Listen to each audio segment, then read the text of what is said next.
Hello everyone, I am Shivani Singh. तो आज के लेक्चर में बायो का एक चैप्टर पढ़ेंगे जिसका नाम है सेल। तो सेल के सारे टॉपिक को हम इस लेक्चर में कवर करेंगे। तो चलिए स्टार्ट करते हैं। तो फर्स्ट पॉइंट है study of cell is called cytology. Cell के बारे में पढ़ेंगे तो उसको क्या बोलेंगे? साइटोलॉजी।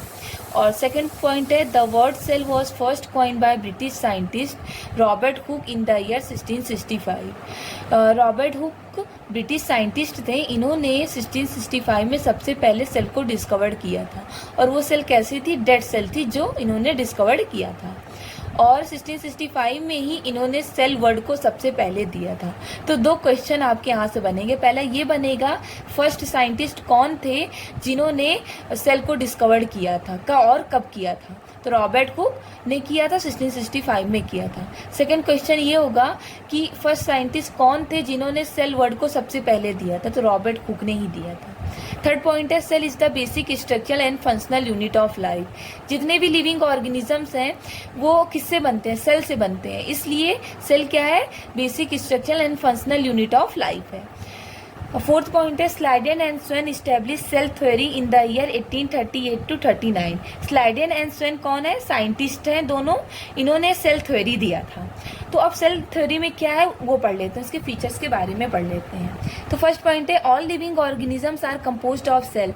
जितने भी लिविंग ऑर्गेनिजम्स हैं वो किससे बनते हैं? सेल से बनते हैं। सेकेंड पॉइंट है body of every organism is made up of cell.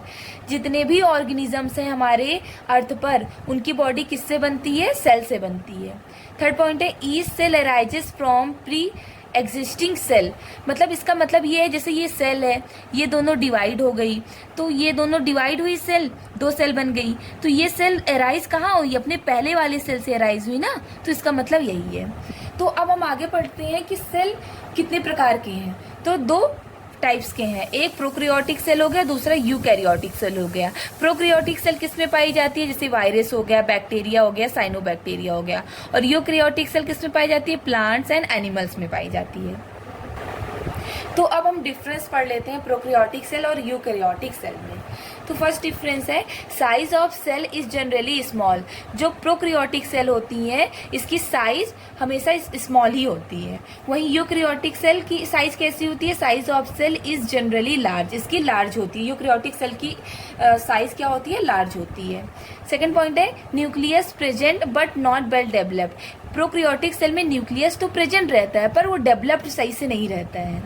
वहीं यूकैरियोटिक सेल में nucleus present which is well developed. Nucleus present रहता है जो कि वेल डेवलप्ड रहता है, मतलब अच्छे से उसका डेवलपमेंट हुआ रहता है। थर्ड पॉइंट है membrane bound cell organelles are absent such as mitochondria, ribosome, Golgi apparatus. Membrane bound organelles क्या होते हैं? जैसे कि माइटोकॉन्ड्रिया हो गया, राइबोसोम हो गया, गोल्जी एपरेटस हो गया। ये सब इसमें प्रोक्रियोटिक सेल में एब्सेंट रहता है। वहीं यूकैरियोटिक सेल में सेल ऑर्गेनेलिज प्रेजेंट रहते हैं। माइटोकॉन्ड्रिया, राइबोसोम, गोल्जी एपरेटस, ये सारी चीजें यूकैरियोटिक सेल में प्रेजेंट रहते हैं। वहीं प्रोक्रियोटिक सेल में एब्सेंट रहते हैं। अब फोर्थ पॉइंट हो गया cell division takes place by fusion और बडिंग। प्रोक्रियोटिक सेल में सेल डिवीजन कैसे होता है? फ्यूजन के थ्रू या बडिंग के थ्रू होता है। वहीं यूकैरियोटिक सेल में सेल डिवीजन कैसे होता है? माइटोसिस या मियोसिस के थ्रू होता है। तो चलिए नोट्स में कुछ इंपॉर्टेंट पॉइंट्स हैं, हम उसको पढ़ लेते हैं। तो पहला है लार्जेस्ट सेल इन फीमेल। मतलब फीमेल में लार्जेस्ट सेल कौन सी है? तो एग सेल है जिसको हम ओवम बोलते हैं। फिर सेकंड पॉइंट है largest cell in male. Mail में लार्जेस्ट सेल कौन सी है? स्पर्म सेल है। कौन सी? स्पर्म सेल है। फिर तीसरा है longest cell in human. Human में लॉन्गेस्ट सेल कौन सी होती है? न्यूरॉन सेल होती है जो कि ब्रेन में पाई जाती है। और न्यूरॉन सेल डिवीजन नहीं होता है इसमें। डिवीजन ये क्या होता है? डिवीजन लेस होता है। इसमें एक सेल से दो सेल नहीं बनती है। ठीक है। और फिर आता है smallest cell in the word. Word में सबसे छोटी सेल कौन सी होती है? माइकोप्लाज्मा, जो कि बहुत इंपॉर्टेंट है, बहुत बार पूछ लिया जाता है आपसे। Largest cell in the word. Word में लार्जेस्ट सेल कौन सी है? ऑस्ट्रिच एग है।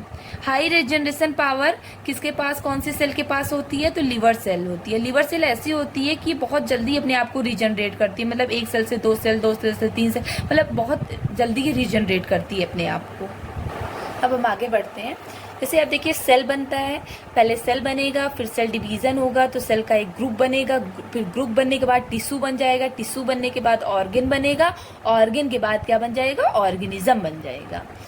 तो अब हम आगे चलते हैं, हम सेल मेम्ब्रेन के बारे में पढ़ते हैं।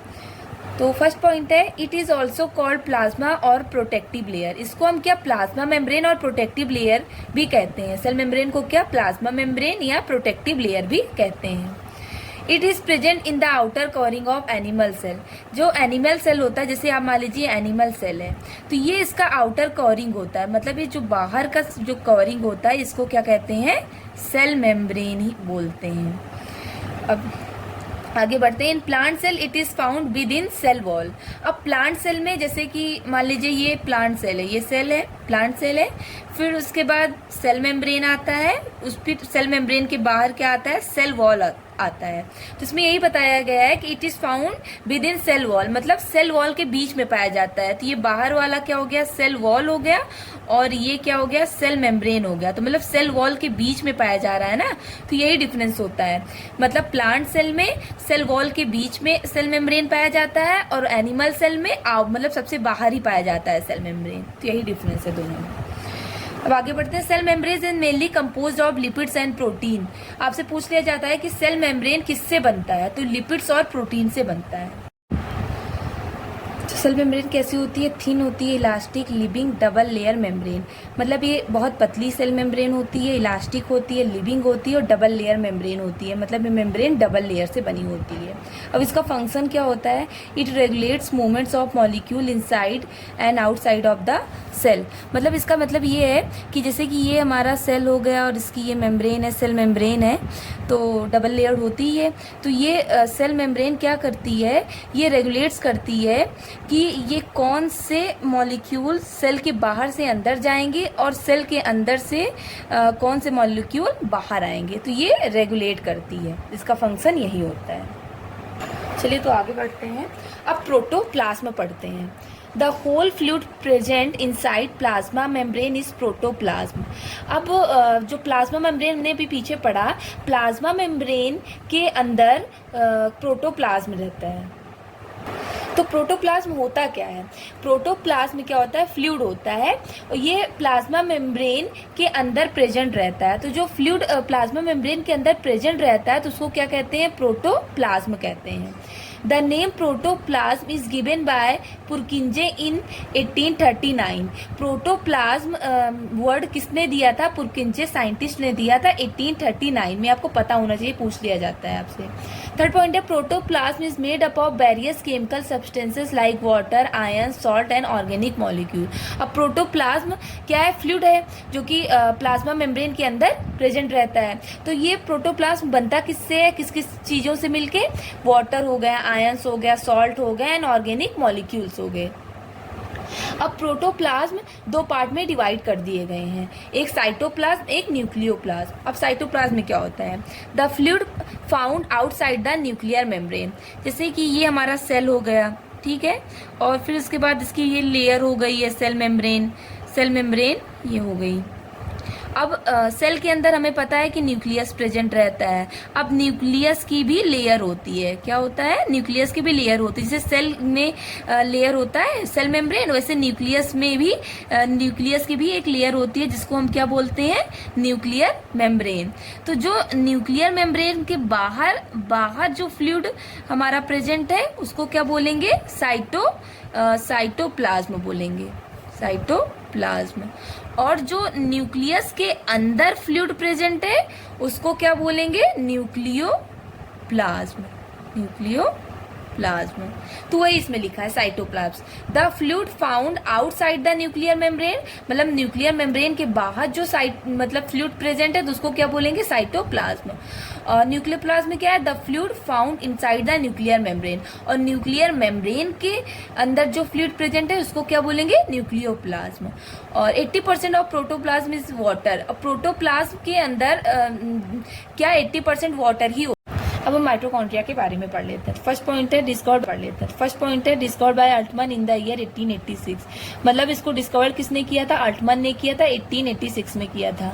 सेकंड पॉइंट है these are cylindrical, rod shaped और spherical structure found in cytoplasm.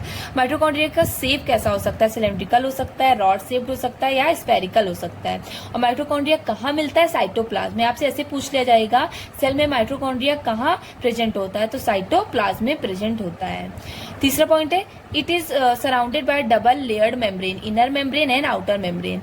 Mitochondria double layered membrane होता है, inner membrane outer membrane. Fourth point है, inner membrane has many fold called cristae. जो इनर मेम्ब्रेन होता है, inner membrane के अंदर बहुत सारे फोल्ड्स होते हैं, उस फोल्ड्स को क्या बोलते हैं? Christie. The fluid present inside mitochondria is called matrix which contains many enzymes and coenzymes। Mitochondria के अंदर फ्लूइड भी प्रेजेंट रहता है, उस फ्लूइड को हम क्या बोलते हैं? मैट्रिक। और उस मैट्रिक में बहुत सारे एंजाइम्स और कोएंजाइम्स प्रेजेंट रहते हैं जिसका अलग अलग रोल होता है। अब माइटोकॉन्ड्रिया के फंक्शन के बारे में पढ़ लेते हैं। Mitochondria are sites of aerobic respiration. Mitochondria में क्या होता है? एरोबिक रेस्पिरेशन होता है, जो कि आपने सुना होगा। और they produce cellular energy in the form of ATP. Aerobic respiration होगा तो आम सी बात है, सेलुलर एनर्जी प्रोड्यूस होगी किसके फॉर्म में? एटीपी, 38 एटीपी के फॉर्म में। इसीलिए यहाँ एनर्जी प्रोड्यूस होती है, इसीलिए इसको क्या बोलते हैं? Power house of the cell बोलते हैं। अब हम डायग्राम के थ्रू समझ लेते हैं। ये माइटोकॉन्ड्रिया का डायग्राम है। तो हमने ये बताया था कि माइटोकॉन्ड्रिया डबल लेयर से बनता है, एक आउटर और दूसरा इनर। तो आउटर लेयर ये है, आप देख सकते हैं, और इनर ये है। और इनर मेम्ब्रेन में हमने बताया था क्या रहते हैं? बहुत सारे फोल्ड्स होते हैं, और उस फोल्ड्स को क्या बोलते हैं? क्रिस्टी। तो ये आप देख सकते हैं क्रिस्टी को, एक फोल्ड्स को क्रिस्टा बोलेंगे और बहुत सारे फोल्ड्स को क्रिस्टी बोलते हैं। तो अब हमने ये भी बताया था कि माइटोकॉन्ड्रिया के अंदर फ्लूइड प्रेजेंट रहता है, उस फ्लूइड को क्या बोलते हैं? मैट्रिक बोलते हैं। तो आप इस डायग्राम को देख के समझ सकते हैं कि हमने आपको क्या क्या बताया। तो अब हम एंडोप्लाज्मिक रेटिकुलम के बारे में पढ़ लेते हैं। तो फर्स्ट पॉइंट है, membranes network of tubules like structure found in cytoplasm is called endoplasmic reticulum. इसका स्ट्रक्चर कैसे होगा? मेम्ब्रेनस नेटवर्क ऑफ ट्यूब्यूल्स, इसके ये मतलब इसका स्ट्रक्चर इसी टाइप का होता है। और ये एंडोप्लाज्मिक रेटिकुलम कहाँ पाया जाता है? साइटोप्लाज्म में पाया जाता है सेल के। अब सेकेंड पॉइंट है, double membrane bound structure. Endoplasmic reticulum कैसा होता है? डबल मेम्ब्रेन होता है। तीसरा पॉइंट है, two types of surfaces are present. Endoplasmic reticulum में दो टाइप्स के सर्फेसेस पाए जाते हैं, जिसको rough endoplasmic reticulum and smooth endoplasmic reticulum, ये दो टाइप्स के सर्फेसेस होते हैं। अब आगे बढ़ते हैं। The endoplasmic reticulum bearing ribosomes called rough endoplasmic reticulum. जिस सरफेस पे राइबोसोम्स होंगे उसको रफ एंडोप्लाज्मिक रेटिकुलम बोलेंगे, और अब्सेंस ऑफ राइबोसोम्स, और जिस सरफेस पे राइबोसोम्स नहीं प्रेजेंट होंगे इसको स्मूथ एंडोप्लाज्मिक रेटिकुलम बोलेंगे। अब इसका फंक्शन पढ़ लेते हैं कि स्मूथ एंडोप्लाज्मिक रेटिकुलम और रफ एंडोप्लाज्मिक रेटिकुलम का फंक्शन क्या है। तो हम पहला पढ़ते हैं function of smooth endoplasmic reticulum के बारे में पढ़ते हैं। तो इसका काम क्या है? Synthesis of lipids. ये क्या करता है? लिपिड्स को बनाता है। और वहीं रफ एंडोप्लाज्मिक रेटिकुलम का काम क्या है? Synthesis of protein and secretion. वो प्रोटीन को बनाता है और सिक्रीशन करता है।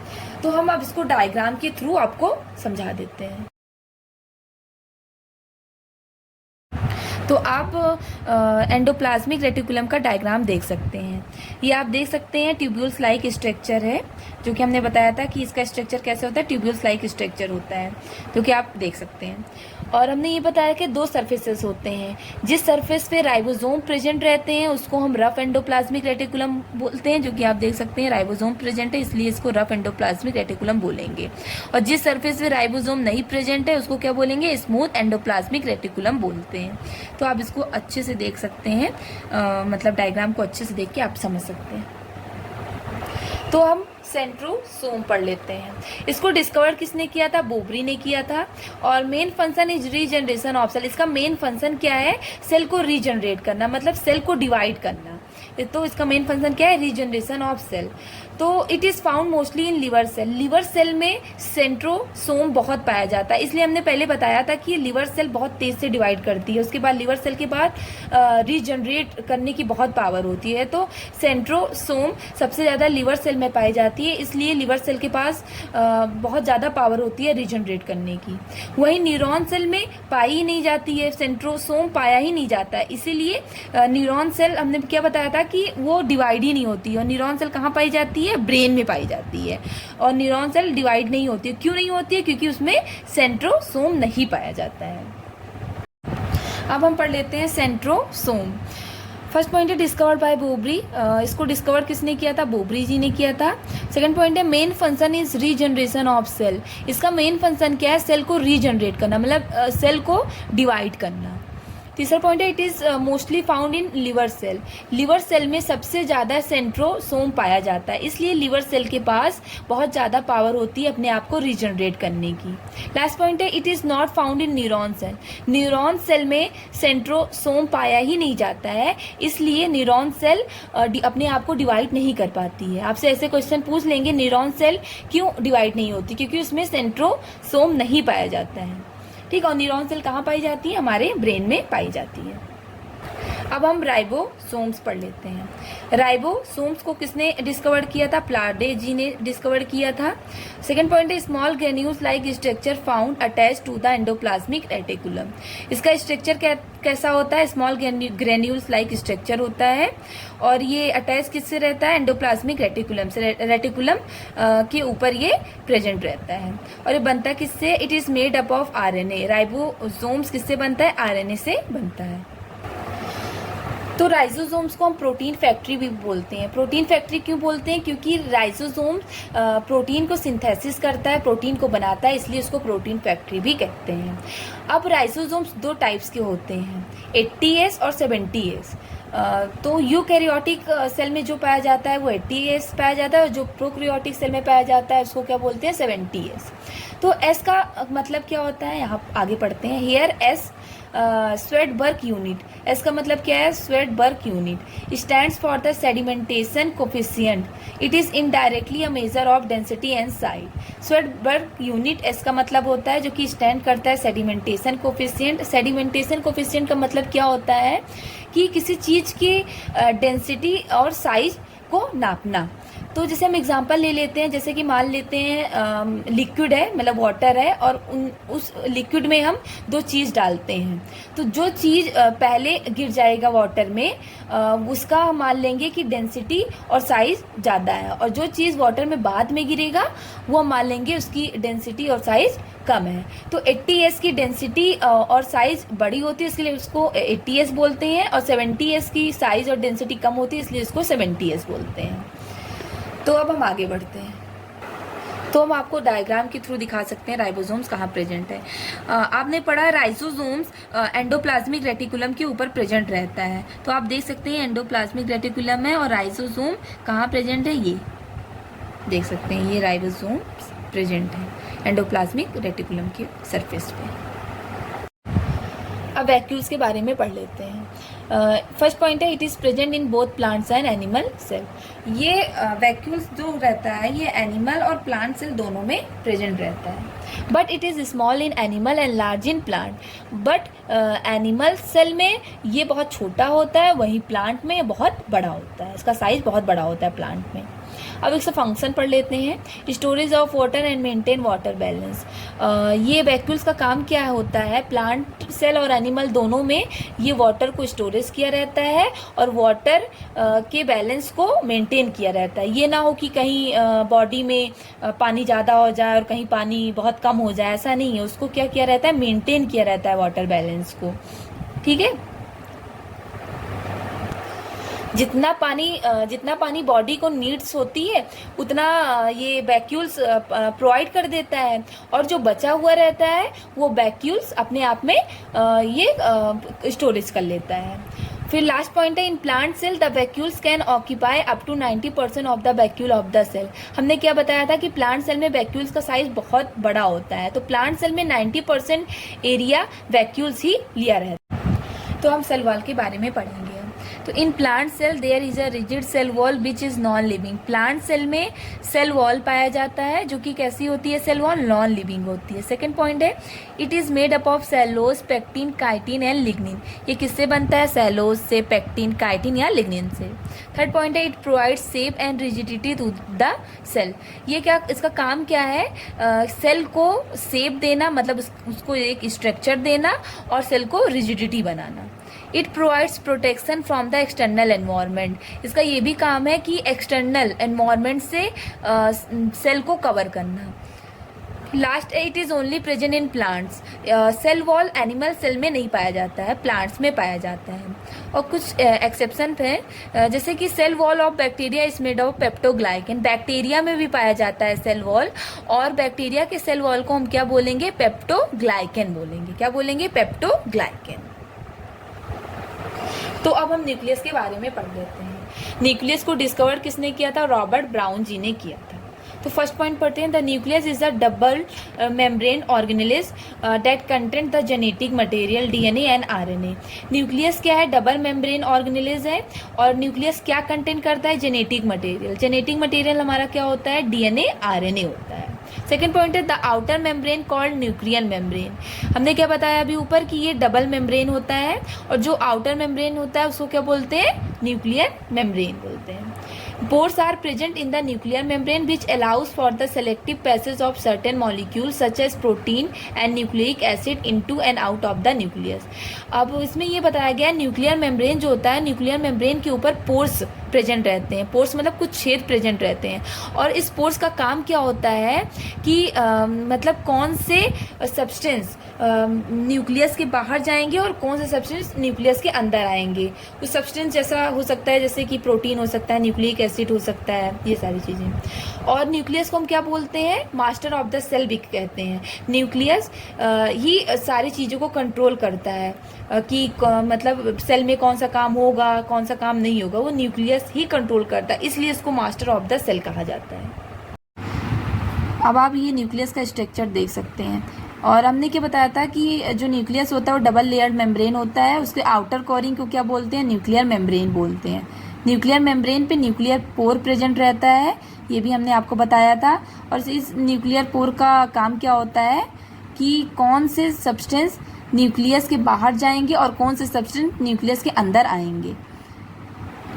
अब न्यूक्लियोप्लाज्म में क्या होता है? न्यूक्लियोप्लाज्म ये होता है कि न्यूक्लियस के अंदर जो फ्लूइड हमारा है प्रेजेंट, उसको हम क्या बोलेंगे? न्यूक्लियोप्लाज्म बोलेंगे। आप इस स्ट्रक्चर देख कर समझ सकते हैं। आई होप ये लेक्चर आपको बहुत अच्छे से समझ में आया होगा। Thank you.